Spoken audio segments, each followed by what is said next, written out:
from Evans Inkum if he's got an update on what's happened at the Central Market, where there was a fire that took place yesterday.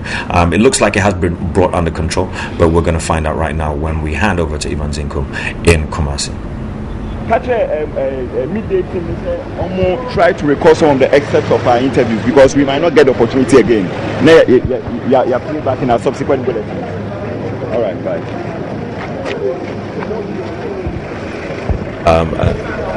So that is where Evans Inkum is. There was a fire there yesterday at the Kumasi Central Prison. Evans Inkum is on site. He will be giving us an update very shortly once we have got the feed. But as you can see from the visuals, the fire service is there and they are dealing with the case.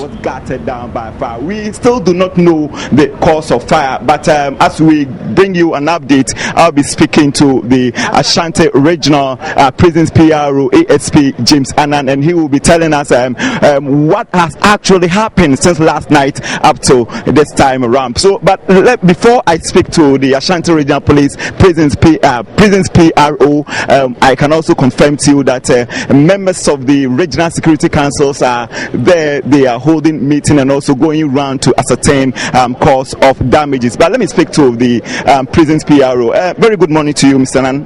Good morning to you. Well, so what do we know? Yes, what happened was that yesterday around 8 p.m. in the evening, some of our officers were on duty, and then they heard that a particular cell had caught fire. So they quickly rushed to the scene to find out what was the problem. And lo and behold, it was fire in that cell. So they quickly evacuated the inmates and then went for some fire extinguishers to put out the fire.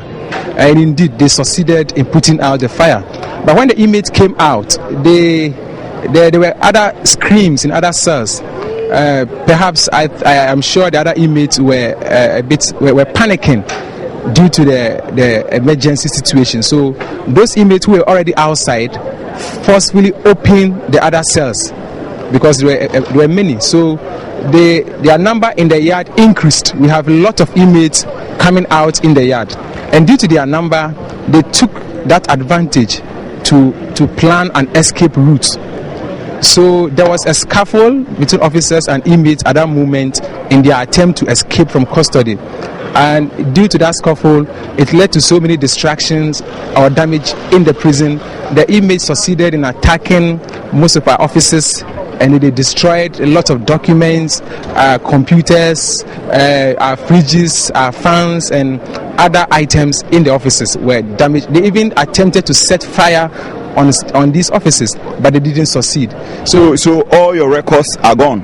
I cannot say all are gone, but they have damaged quite a number of them as I speak to you. So we are yet to gather the pieces and then ascertain the number of records or documents that are gone, and then we'll find out a way of getting the backup to continue our operation regularly. So in the course of the struggle, a lot of our officers were wounded, but there were 4 particular officers who sustained severe injuries and were rushed to the hospital for medical treatment. All right, I'll come to you again. So as you can see, the ambulance has just arrived, and I can also see one of the prison's trucks, which has been on standby. I'm told very soon we're going to move some number of the inmates from the Kumasi prisons, and they will be moved to other locations. But we will be finding out soon from the police or the prisons PRO where these inmates will be moved to. So we understand that you're also going to do some evacuation, moving inmates from this particular place to other prison yards. Where exactly are you moving them to? Well, when it comes to transfer issues, we do not disclose them publicly for security reasons. So I will not be able to disclose exactly where the inmates will be evacuated to at this moment. All right, but we are also told that yesterday some of the prisoners or the inmates were shot dead. What can you tell us about that particular development? All right, thank you very much.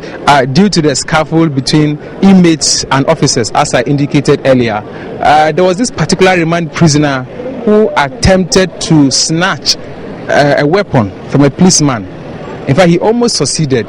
So a policeman standing by had to quickly intervene, and he had a gunshot, and then unfortunately he died. So we had only one death yesterday, as I speak to you now. All right, now we just want to be very clear on this. Was it a typical case of a prison break, or it was just an act of an accidental fire?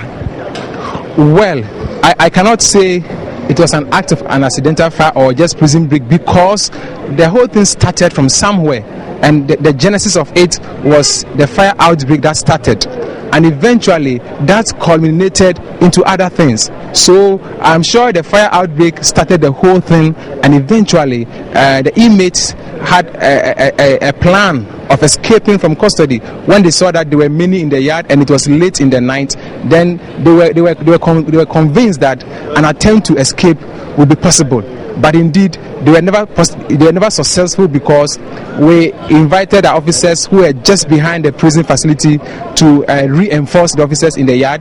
The police also came in to support us. The military also supported us, and then we were able to bring them under control, and we did not record any escape as I speak to you. All right, but let me also chip in this. I think road users will be very much particular about what is happening on the streets of the prison yard or around the prison area as far as these strategic routes is concerned. Well, in case you are setting off from the house and then you are moving, you are coming straight to the central business district center, I can tell you that the road or the prison road has been blocked because of the current situation. So the alternative route will be that of the pocket trading area. So that is the only alternative route that you can access as far as accessing the Ghana or the Bank of Ghana road or the prison road to the central business district is concerned. I'm talking about Edum. So in case you are coming from Kwadaso, you're coming from Santase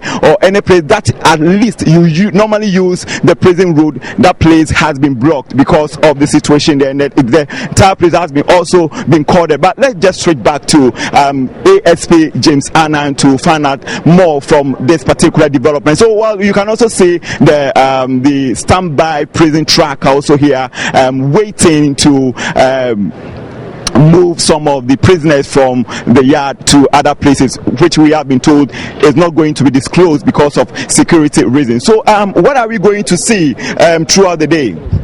Well, in the course of the day, we would enhance security at the prison because of what happened. We will not take any chances. We are going to ensure that our men continue to remain vigilant in the yard, and then they will surround the prison facility for as long as possible, so that inmates will not have the opportunity of starting another strike or rout against officers again. All right. Last night I saw that the numbers here were just not enough to contain the situation. Have you effected some reinforcement? Well, since you didn't enter the prison facility, you cannot conclude that the number here was insufficient. You know, most of our men went inside to bring the situation under control, and some of our men also remained outside to ensure that there was no external or there was no escape. So our men were here in their numbers, as a matter of fact. And as you can see, we have our operations unit from prison headquarters. They have come all the way from Accra to come and then support us, so that we can bring security here at its best. Now, what lessons have you learned from this? Because now this prison particular, or this facility, is hosting over 2,000 inmates. So the congestion there is obvious. What lessons have you learned from last night's development? Well, my lessons are quite many, but what I realize is that there is still a need for this prison facility to be relocated.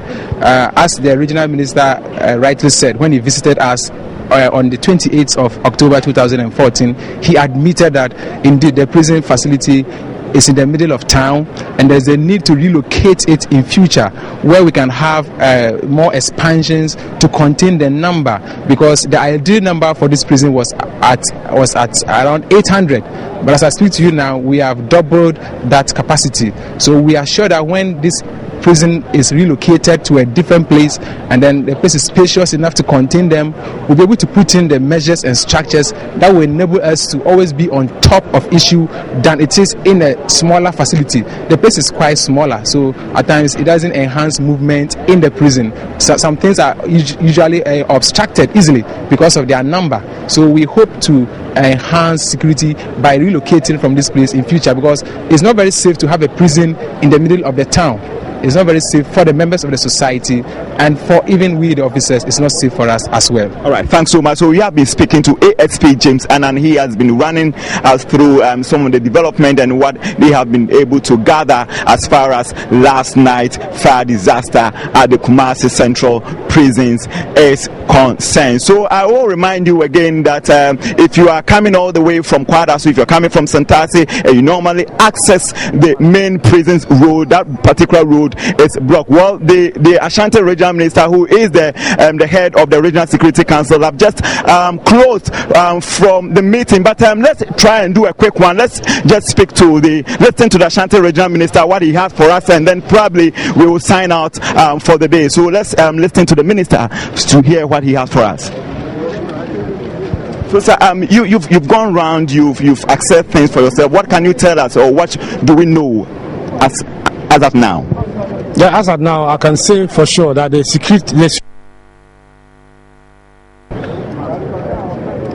situation is under control.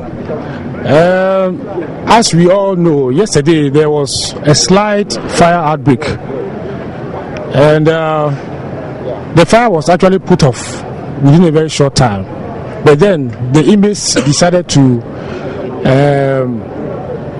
escape. They just took advantage of the situation and then decided to escape.